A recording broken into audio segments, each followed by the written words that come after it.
ഒരുപാട് പേര് അറിയാൻ ആഗ്രഹിക്കുന്ന ഒരു കാര്യമാണ് സെക്കൻഡ് ബേബീനെ എങ്ങനെ ഫസ്റ്റ് ബേബിക്ക് ഇൻട്രൊഡ്യൂസ് ചെയ്തു, അവർ തമ്മിലുള്ള ഇൻട്രാക്ഷൻ, റാപ്പോ, ഇതൊക്കെ എങ്ങനെയാണെന്ന്.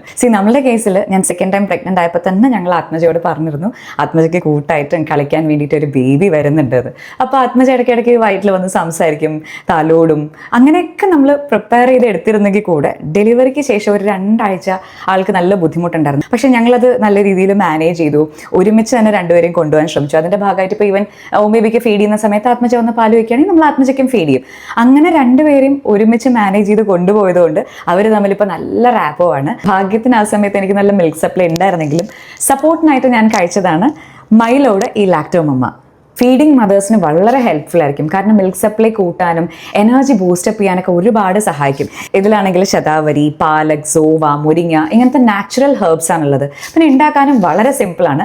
ഒരു ഗ്ലാസ് ചെറു ചൂടുവെള്ളത്തിലോ പാലിലോ 2 സ്കൂപ്പ് കലക്കി കുടിച്ചാൽ മതി. ഹെൽത്തി ബേബിക്ക് ആവശ്യം ഹെൽത്തി മിൽക്കാണ്.